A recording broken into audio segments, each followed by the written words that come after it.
ये city mask है, बड़ी प्यारी मस्जिद है ये। इसका आपको कंप्लीट टूर दूंगा, लेकिन अभी नमाज का टाइम है तो यहाँ पे अलाउ नहीं है फ़ोटोग्राफी मस्जिद के अंदर नमाज के टाइम पे, वरना आपको कंप्लीट एक रिव्यू देता। बड़ी प्यारी मस्जिद है और बहुत बड़ी मस्जिद है। यहाँ से फ्रंट में देखने में छोटी सी नज़र आती है, ये देखें कहाँ तक जा रही है। ये बहुत बड़ी मस्जिद है। ये सिटी पार्क है बिल्कुल छोटा सा, लेकिन फैमिलीज़ के लिए टाइम स्पेंड करने के लिए एक अच्छी जगह है। लोग यहाँ पे थोड़ी एक्सरसाइज वगैरह भी करते हैं।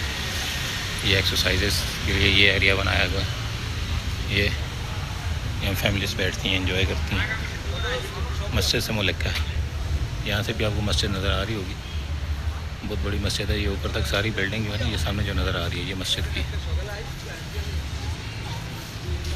ये इस तरह का एक छोटा सा सेटअप है, लेकिन अच्छा है बैठने के लिए। इस चीज़ पे ख्याल करना है आपको।